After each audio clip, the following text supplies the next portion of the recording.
Hello, everyone. I'm Melissa McAllister, and you're listening to The Melissa Made Show.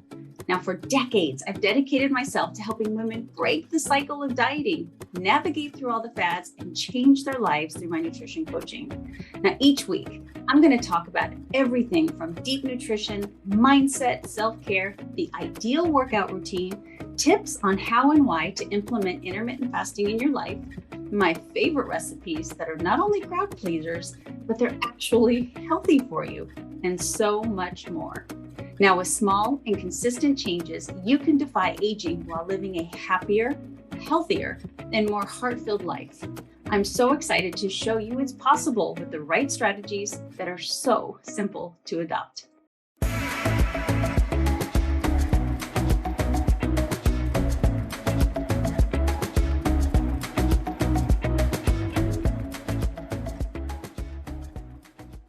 Hello, everybody. So here lately, I've had a lot of really good guests on the show.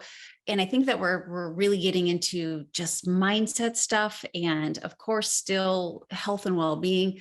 But you know me, you know nerdy me, I am, to mildly put it, I am obsessed with food in a way of how it works with the body. It's just, I should have been a food scientist, I think. Maybe that'll be my next big thing. Who knows?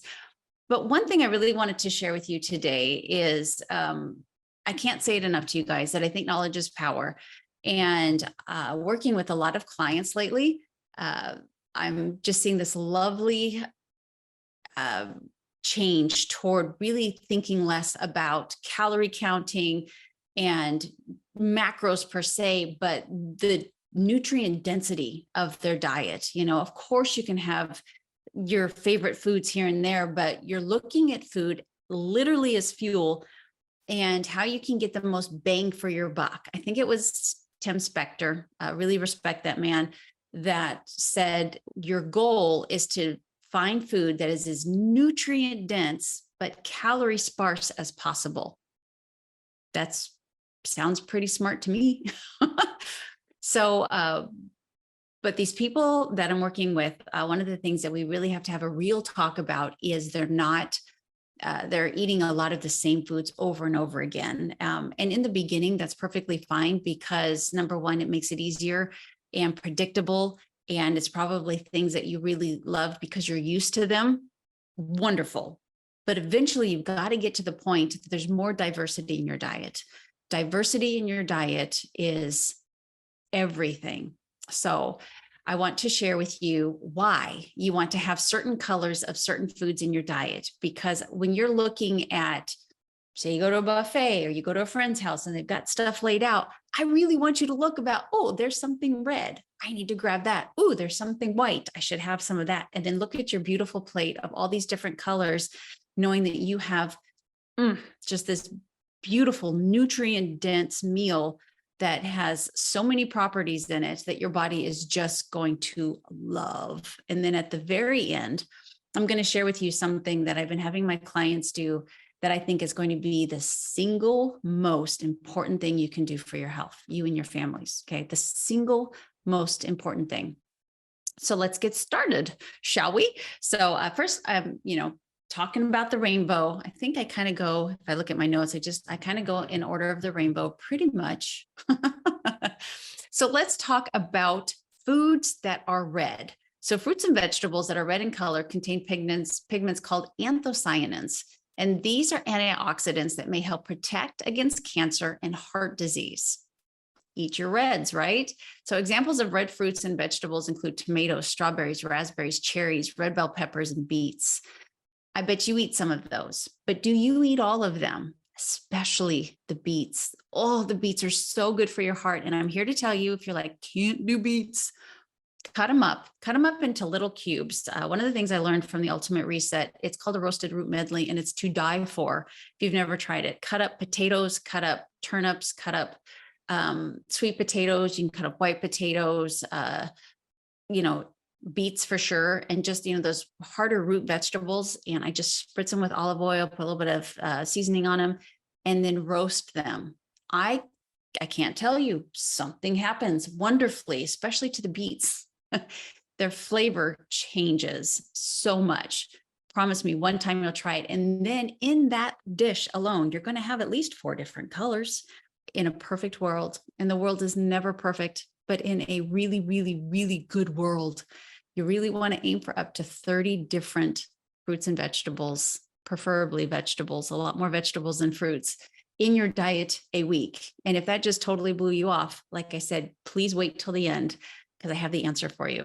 But let's move on to orange and yellow. So fruits and vegetables that are orange and yellow in color contain pigments called what? I bet you know this one. Carotenoids. You've heard that word before, right?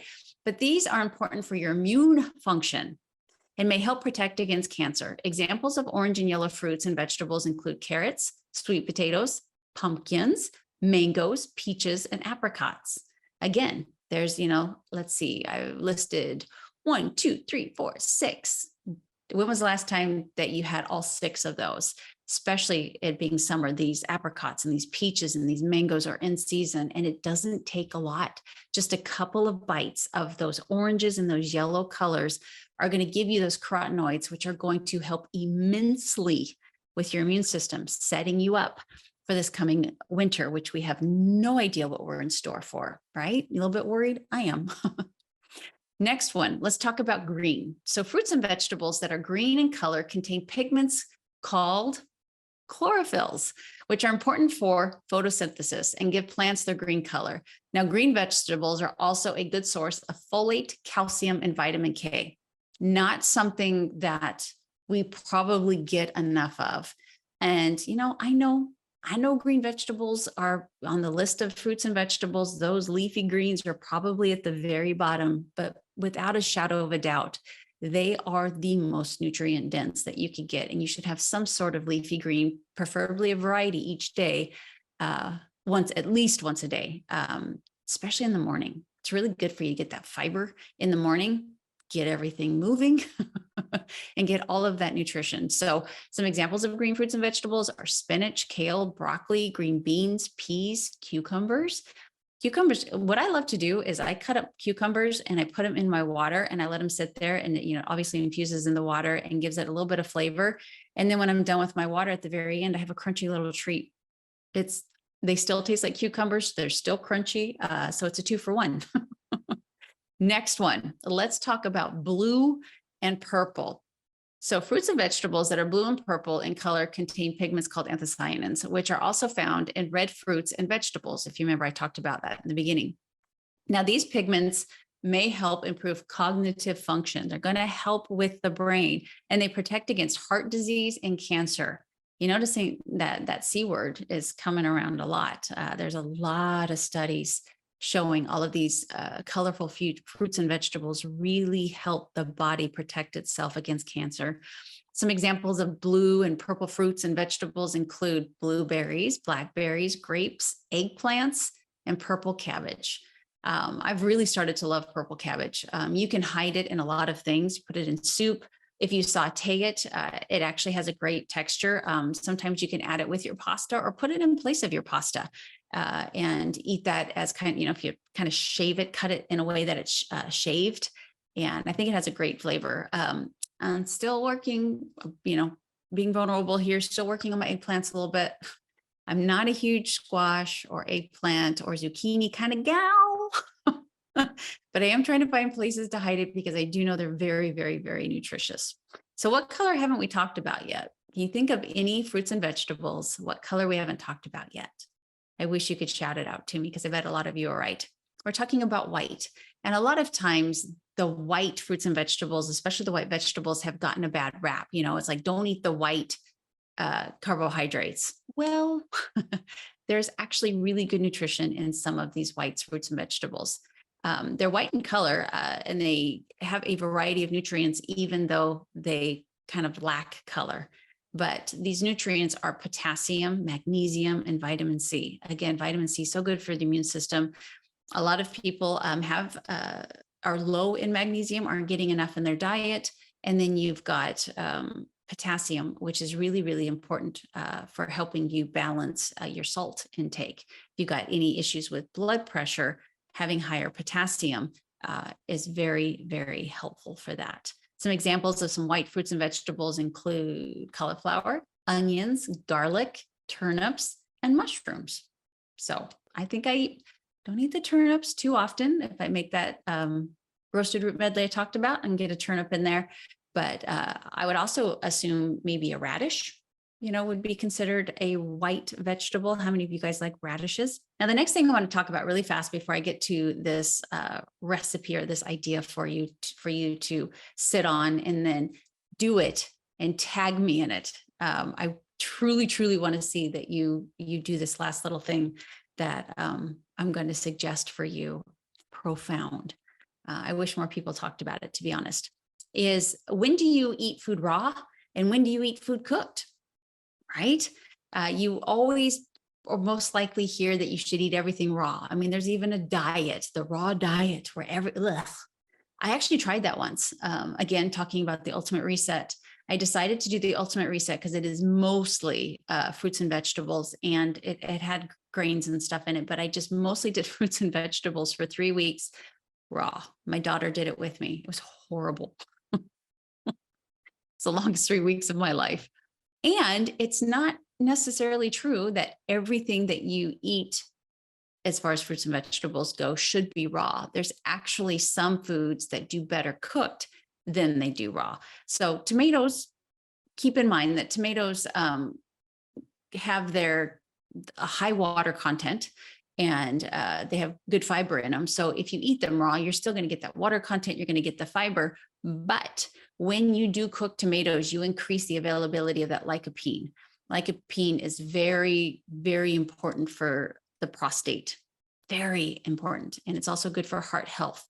So it's a powerful antioxidant that may protect against cancer and heart disease. And when you cook the tomato, you release the lycopene, making it more bioavailable for you. So you love your sons, you love your brothers, your husbands, your dads. It's really important that they have things like ketchup without all that added sugar, salsa, spaghetti sauce, pizza sauce. There are so many tomatoes, air quotes, so many tomatoes in a serving of pizza sauce or spaghetti sauce. It's incredibly good for them. So especially if they have any history of prostate issues, getting lots of lycopene cooked tomatoes will be very, very good for them. Carrots. Cooking carrots can increase the availability of the beta carotene, which is a type of carotenoid, like we talked about earlier, that the body converts into vitamin A. Vitamin A is so important. Let me remind you, vitamin A is a fat-soluble vitamin, so you always want to have it with a little bit of fat. So can you imagine, some people just, it's funny, they say they can't do cooked carrots. I love them. But imagine, making yourself some cooked carrots and putting just a little bit of olive oil and some salt and pepper on them, or a little bit of butter. So that healthy fat that's along with those carrots cooked, which releases that vitamin A, is going to be much better absorbed with that fat. So don't just cook carrots and then not have anything with them that is fat soluble for the vitamin A. Okay. The next one is spinach. Which is great. I think it's better that spinach is cooked, because you guys know that all the jokes out there, you could cook a whole bag of spinach, a whole freaking bag. And it might fill a half a cup. So it's the beauty of it. If you don't really like spinach, it doesn't take very much that it will wilt into nothing. And I think if you saute it with a little tiny bit of your favorite oil, it's wonderful. Or you can hide it in an omelet or something like that. But it does do better cooked, because it increases the availability of the iron, which is a mineral that's very important for healthy red blood cells.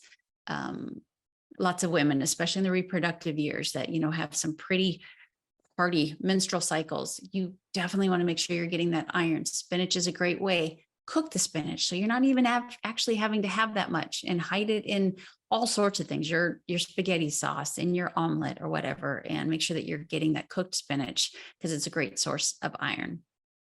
All right. Asparagus. Now I think to myself, they do sell now in those salad bags, shaved asparagus. So you can have like shaved Brussels sprouts or shaved asparagus salads, raw salads, but asparagus is actually better cooked because it increases the availability of folate, which is a B vitamin that is important for healthy cell growth and development. We want healthy cells. We want cell development and we want healthy cell growth. And folate is really important for that. And you're going to get that from your asparagus, but you're going to get it when you cook your asparagus. You don't have to make it, as my husband would call it, boogery. It doesn't have to be, broiled. I put, again, me and my oils, man, I put just, spritz of olive oil on it, some salt and pepper, and I cook it in the oven pretty quick. You can also put it in your cast iron or put it in your air fryer. My mom ruined me for the first, almost 30 years of my life by boiling her Brussels sprouts. They smelled horrible. And then they came out boogery and I hated them. And it wasn't until I learned to cook them in a way. So if you're telling yourself you don't like asparagus, try cooking it in a different way before you definitively say, I can't do asparagus. Okay. The fifth one is mushrooms. Cooking mushrooms can increase the availability of ergothionine. And that's an antioxidant that may help protect against oxidative stress. We are under a lot of stress. Our body is under so much stress. And this oxidative stress is what ages us. So mushrooms can help keep you young because of the ergothionine. Hopefully I'm saying that right. 8-hour abs. That sounds like a dream, right? What if I told you could work on those abs while you dream? It's not too good to be true, I promise. It's something I discovered almost accidentally that gives you incredible results with minimal effort. The idea behind this is actually in what you're not doing. By giving your digestion time to rest, you allow your body to tap into its fat stores, hence working on that six-pack while you sleep. All you have to do is eat within an 8-hour window and leave the rest up to your body. I wrote the 8-hour abs diet back in 2014 to help people learn about the importance of meal timing. Intermittent fasting has been a huge part in helping me stay in the shape that I am. For me, intermittent fasting means eating in an 8-hour window, and I'll give you my insight on it in this free ebook. With proper meal timing, you will not only look better, but you're going to feel better too. So learn more by visiting melissamadeonline.com/ebooks and get your free copy of the 8-hour abs diet today. All right. So now knowing what is important, what is every single color has something different in it. And I hope that's what you picked up on is I need to have this red and I need to have this orange and yellow and green and blue and purple and white. I need these in my life. Let's even say black. I'm sure truffle's great for you. Different colors. We need that variety in our life. And when it comes to picking some of the healthiest foods, and I'm sure this is up for debate and not using names, but there are doctors that are, you need to eat just meat. There are doctors that are, you just need to eat vegetables and everything in between. But in my very humble opinion, some of the most important things you can include in your diet weekly are those leafy greens. Keep in mind, like I said before, that you have vitamins A, C, and K. Why is K so important? It's blood clotting and bone health. Folate, we talked about folate before. It is your B9 vitamin, and we need folate, especially us ladies need that folate, calcium and magnesium, all that in leafy greens. And listen to me, it doesn't have to be a huge salad bowl of it, just a little tiny bit hidden in a food or sauteed so it shrinks down to nothing, but those leafy greens need to be eaten every single day, dare I say. Berries, which is not hard to eat. Berries are amazing. Of course, they've got antioxidants, a really good source of fiber, vitamin C, and again, you get that vitamin K. Citrus fruits, do you have little mandarins? Do you have oranges, grapefruit? I put lemon in my water every single day. I love to have lemon in there. It's really good, again, for that potassium. Remember, I talked about your blood pressure, folate. Folate is so important for your immune system, your heart, and your brain, okay? Remember that. So have your citrus, however you'd like to have it. Get citrus fruit in your diet for those reasons. Salmon. Oh, for any of you listening that tell me you don't like salmon, my good friend Danielle Natoni just I've never been able to make it for her, but she refuses. You've got to let me make it. Before you ward off salmon, we got to have a lunch date and let me make salmon for you, because I promise you I can change your mind. I promise you I can change your mind. So we might have to have a date, but salmon is so good for you, obviously, because of the omega-3 fatty acids that are in there. And it's also a good source of protein and your vitamin D. Not too many places that you can get vitamin D, but those fatty fish, especially salmon, are going to give you a good dose of your vitamin D. Eggs. Oh, the glorious egg. Good source of protein. Choline. Did you know that choline helps? I don't want to say stop, but so we do have fatty liver. We do have, issues these days with the accumulation of fat in the liver, and choline actually helps the liver rid itself of that accumulation of fat. Choline is so, so important for many, many things. And choline is not a mineral that's in a whole lot of stuff. And so eating the whole egg, you're going to get a good source of choline, and you're going to do something wonderful for your liver. Okay. And then the next one, avocados. And what I love about avocados is everybody eats avocados. Again, if you've got somebody that's on the keto diet, you've got someone that's on, that's a vegan, and everywhere in between. Everybody loves avocados. They are so good for you, obviously, because of the healthy fats. They're a really great source of fiber. Remember, women, you want at least 25 grams a day, men closer to 35. I have an event coming up. Did you hear that? I'm actually meeting with my marketing guy, Steve. And then vitamin K and vitamin C again. So vitamin C, one of the things, if you don't know, we don't do well when we give our body a big dose of vitamin C. You do better getting little bits of vitamin C throughout the day. So all of these foods, you hear vitamin C, you're like, gosh, I'm going to have too much. Really not, because just these little tiny bits that are in all these healthy foods, these different colored foods that you're getting, is giving yourself micro doses of this very, very important vitamin for your immune system, and so good for your skin as well. And so getting those micro doses in all of these foods is so much better for you than not getting these foods and maybe having, a gummy or a chewable of vitamin C, or, all of these like emergency. That's too much vitamin C at one time. Next is nuts and seeds. Again, protein, fiber, healthy fats. You can not big amounts of them. We can really overdo those, but just to sprinkle, like I had chia seeds on my yogurt this morning. Put some nuts and seeds in your salad, or put them on top. I like to take slivered almonds and put them on top of my green beans. You can hide them anywhere. And like I said, just a tablespoon here and there gives you so much nutrition and so good for you. And again, there's a white food. It's not necessarily a vegetable or fruit, but a different colored food that's important to have. And then last but not least are beans and legumes for my vegetarians and my vegans who need to find other ways to get their protein. Those are definitely a good source for that.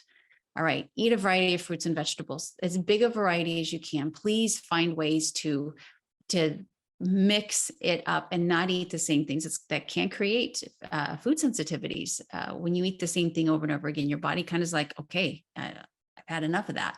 Variety is a spice of life. It feeds that gut microbiome like you wouldn't believe. And that is everything for everything. Choose whole grain over refined grains. Include the protein sources in your diet. And I'm not afraid of fat, but when you have a lean protein source, you're getting lots of protein, which you need. And I would rather see you get your oils from, nuts and seeds, and not your fats from nuts and seeds and healthy oils, as opposed to having it in your meat. That could be too much. Saturated fat, even from the American Heart Association, is okay in certain doses, but you just want to make sure you don't overdo it. And so getting those lean cuts of meat allow you to add those healthy fats in other areas, which make other foods taste really good as well. I think grass-fed filet is phenomenal versus a ribeye myself, but my husband would definitely say the opposite end. He likes his fatty cuts of meat. Choose those healthy fats such as olive oil and avocado oil, and cook with herbs and spices to add flavor without adding, extra calories or sodium. So a little bit of salt, a little bit of pepper, fantastic. but please play with all of these amazing herbs and spices that are out there. Tutu's Pantry, you guys have seen, I have talked about her forever. I love her herb mixes and spices. They're freaking fantastic. Tutu's Pantry, Tutuspantry. It's from Maui. And literally, I've tried Flavor God and all those, and I like hers the best. Okay, so you guys ready? Are you ready for my the one thing that I think could change you and your family's life around profoundly? And you may have heard of this, but I doubt it, because anybody that I share this with is like, I've never heard of that. It's called the microbiome mash. Okay, and I'm hanging my head in shame. I totally planned to do this when I got back in Texas. It's just been a whirlwind, and we leave again in a week to go back to Mexico. I'm going to buy a food processor and try to do it there, because it's that important to me, especially for Mick. But go to a farmer's market or go to a grocery store, but hopefully one that has a huge variety of vegetables. Grab 30 bags or bring 30 bags and go and grab 30 different vegetables that you've never seen in your life, vegetables that you might even be like, I don't really like this. 30 different kind, up to 30. Okay. Budget forgiving and what you have access to, but try to get 30 different vegetables. And it really shouldn't be that hard. I mean, because you're grabbing all these different leafy greens, just a ton, a red pepper, yellow pepper, they're all different. 30. And how much you grab is totally up to you, but let me explain. You're going to spread these 30 vegetables on your countertop and make 3 piles of 10. Okay. And they should be pretty good sized piles. Get your food processor out. You don't have one, borrow from your neighbor or your friend, and take the one pile with 10 in it and food process the heck out of it. And it ends up looking like a beautiful, colorful mulch. It's just all different colors because you're going to have different vegetables in there. It's a lot of greens, and you see oranges and yellows and reds. And it's actually very beautiful. And that huge pile of vegetables is going to be able to fit in one of those good sized Ziploc bags. So, I mean, it really condenses itself. And you do that with the second batch, and you do it with the third. So you've got 3 Ziploc bags of this 10 different vegetables in there, and it's going to last you probably 3+ months. So if it's a little bit of a cost shock, it's going to last you a whole season. And hopefully you're buying the vegetables that you're buying are in that season. And all you have to do is every day is, open up your freezer and open the Ziploc bag and grab a chunk, literally like 2-3 tablespoons of this microbiome mash. I don't care. I have a client, bless her heart.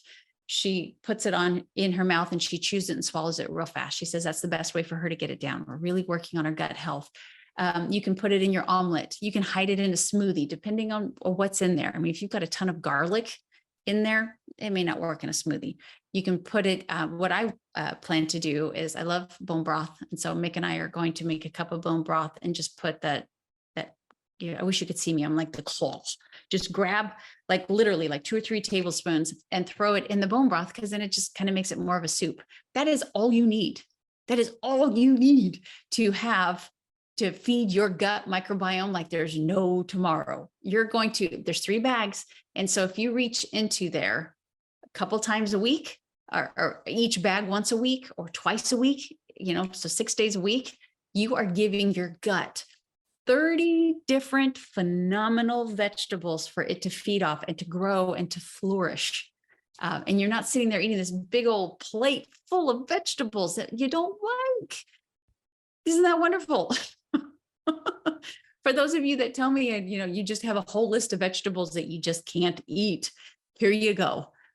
Suck it up and put it in your mouth, chew and swallow it real fast, hide it in an omelet, put it in some bone broth or a soup. Maybe you want to make some vegetable soup and throw it in there on top. You guys, I cannot begin to tell you how good that is for you. Okay. And you don't need a lot, and you only have to do it maybe 3 to 6 times a week, and it's going to last you forever. It's going to be a mess, and it's going to be a couple-hour job. Do it with a friend, do it with a family member, share the goodies. But please trust me. this has got to be the most profound thing that you can do for your health right now, is to give it that ridiculous, diverse diet. 30 different vegetables, hopefully grown locally, organic. And trust me, in all of the schooling I've done for the gut, this is it. This is what's going to feed over a probiotic, over prebiotics, anything. This is it. This is it. So do it. Do it. I implore you. I'm begging you to please do this for you and your family, and let me know that you have. There is a YouTube video, and if you just put microbiome MASH in the search bar, it will come up. It's like a 7-minute video. I believe she's a fellow NTP. It was shared to me from one of my professors at school.